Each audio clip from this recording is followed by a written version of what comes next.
Motor cycle ஒன்று மட்டக்களப்பிலிருந்து கொழும்பு கோட்டை நோக்கி பயணித்த உதயதேவி ரயிலுடன் மோதியதில் ஒருவர் உயிரிழந்துள்ளார். நேற்று 15ஆம் தேதி பிற்பகல் கபரணை போலீஸ் பிரிவுக்கு உட்பட்ட கபரணை வெள்ளங்கடவில கிளை வீதியில் இந்த விபத்து இடம்பெற்றுள்ளது. இந்த விபத்தில் மோட்டார் சைக்கிளில் பின் ஆசனத்தில் பயணித்தவர் உயிரிழந்துள்ளார். ஜனாதிபதி தேர்தலை விட நாடாளுமன்ற தேர்தலில் தமிழர்களின் ஆதரவு பாரிய புரட்சியாக மாறியுள்ளதாக மக்கள் விடுதலை முன்னணியின் பொதுச் செயலாளர் ரெல்வின் சில்வா தெரிவித்துள்ளார். நடைபெற்று முடிந்த நாடாளுமன்ற தேர்தலில் வட மாகாணத்தில் 5 ஆசனங்களை தேசிய மக்கள் சக்தி பெற்றுள்ளது. இலங்கையின் 10வது நாடாளுமன்ற தேர்தலில் வரலாறு காணாத வெற்றியை தேசிய மக்கள் சக்தி பதிவு செய்துள்ள நிலையில் ஊடகங்களுக்கு கருத்து தெரிவிக்கும் போது அவர் இதனை தெரிவித்துள்ளார். பொது தேர்தல் முடிவுகள் அறிவிக்கப்பட்ட நாளிலிருந்து ஒரு வார காலத்திற்கு தேர்தலுக்கு பிந்தைய கால பகுதியில் நாடு முழுவதும் போலீசார் தீவிர கண்காணிப்பில் வைக்கப்பட்டுள்ளதாக போலீசார் தெரிவிக்கின்றனர். இந்த காலப்பகுதியில் பொது இடங்களில் கூட்டங்கள், பேரணிகள் போன்றவற்றை நடத்துவது தடை செய்யப்பட்டுள்ளதாக போலீஸ் ஊடக பேச்சாளர் பிரதி போலீஸ் மா அதிபர் சட்டத்தரணி நிஹால் தல்துவ தெரிவித்தார். நடைபெற்ற நாடாளுமன்ற தேர்தலில் மட்டக்களப்பு மாவட்ட விருப்பு வாக்கு முடிவுகள் வெளியாகியுள்ளன. மட்டக்களப்பு மாவட்டத்தின் இலங்கை தமிழரசு கட்சியின் சார்பில் போட்டியிட்ட ராசமாணிக்கம் சாணக்கியன் அதிக விருப்பு வாக்குகளை பெற்றுள்ளார். இலங்கை தமிழரசு கட்சியின் சார்பில் ராசமாணிக்கம் சாணக்கியன் 65,458 வாக்குகளையும், ஞானமுத்து ஸ்ரீநேசன் 22,773 வாக்குகளையும், இளையதம்பி ஸ்ரீநாத் 21,202 விருப்பு வாக்குகளையும் பெற்றுள்ள நிலையில் தேசிய மக்கள் சக்தியின் சார்பில் போட்டியிட்ட கந்தசாமி பிரபு 14,856 வாக்குகளையும், ஸ்ரீலங்கா முஸ்லிம் காங்கிரசின் சார்பில் MLA M ஹிஸ்புல்லா 32,410 விருப்பு வாக்குகளையும் பெற்று தேர்வாகியுள்ளனர். நாடாளுமன்ற தேர்தலில் ஜனாதிபதி அனுரகுமார திசாநாயக்க தலைமையிலான தேசிய மக்கள் சக்தி 3/2 பெரும்பான்மையை பெற்றுள்ளமைக்கு இந்திய உயர் ஸ்தானிகர் சந்தோஷ் ஜா வாழ்த்துக்களை தெரிவித்துள்ளார்.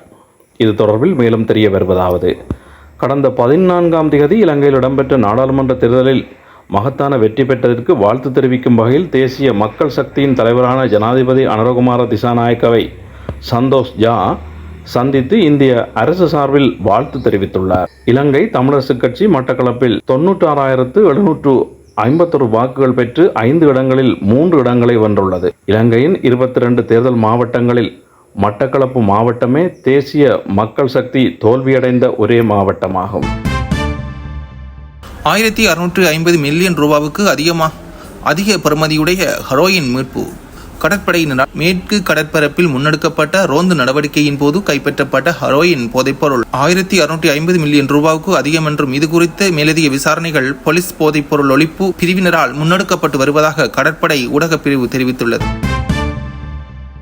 ராவண்ணா சாணக்கியன் அவர்கள் 65,468 விருப்ப வாக்குகளை பெற்று மட்டக்களப்பின் வரலாற்று சாதனை புரிந்துள்ளார். இது மட்டக்களப்பு மாவட்டத்தின் வரலாற்றில் ஒரு வேட்பாளர் பெற்ற மிக அதிக விருப்பு வாக்காகும். முந்தைய உச்ச அளவான 57,000 வாக்குகளை விட இதுவே அதிகமாகும். 2வது இடத்தில் இருக்கும் தமிழரசு கட்சி வேட்பாளர் வெறும் 22,000 வாக்குகளை மட்டுமே பெற்றுள்ளார். இதில் இருவருக்கும் இடையில் சுமார் 43,000 வாக்குகள் வித்தியாசமாக உள்ளது. இலங்கை தமிழரசு கட்சி மட்டக்களப்பை தவிர்த்த மற்ற அனைத்து தேர்தல் மாவட்டங்களிலும் தலா ஒரு இடத்தினை வெற்றி கொண்டுள்ளது. ஆனால் மட்டக்களப்பில் 3 இடங்களை வென்றுள்ளது. நடைபெற்று முடிந்த நாடாளுமன்ற தேர்தலில் தூக்கி வீசப்பட்ட முன்னாள் நாடாளுமன்ற உறுப்பினர்கள்.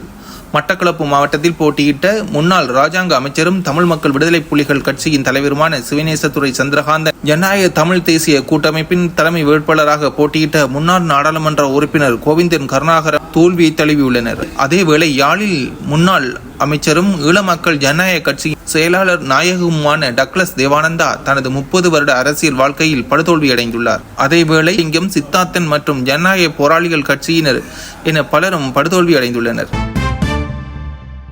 இம்மக்களின் தமிழ் தேசிய போராட்டமானது தொடர்ந்து இடம்பெறும், அதில் எவ்வித மாற்றமும் இல்லை என தமிழரசு கட்சி சார்பில் நாடாளுமன்ற தேர்தலில் போட்டியிட்டு வெற்றி பெற்ற இரா சாணக்கியன் தெரிவித்துள்ளார். தேர்தல் முடிவுகள் அறிவிக்கப்பட்ட பின்னர் களுவாஞ்சிக்குடியில் மக்கள் மத்தியில் கருத்து தெரிவிக்கையிலே அவர் இவ்வாறு குறிப்பிட்டுள்ளார். 10வது பாராளுமன்றத்தின் புதிய கூட்டத்தொடர் எதிர்வரும் 21ஆம் தேதி நடைபெறவுள்ளது. அன்றைய தினம் பாராளுமன்றத்தின் முக்கிய பொறுப்புகள் பாராளுமன்றத்தின் பொதுச் செயலாளருக்கு வழங்கப்படும் என அறிவிக்கப்பட்டுள்ளது. முதல் அமர்வின் போது உறுப்பினர்களுக்கு இருக்கை ஒழுங்குகள் ஏற்பாடு செய்யப்படவில்லை.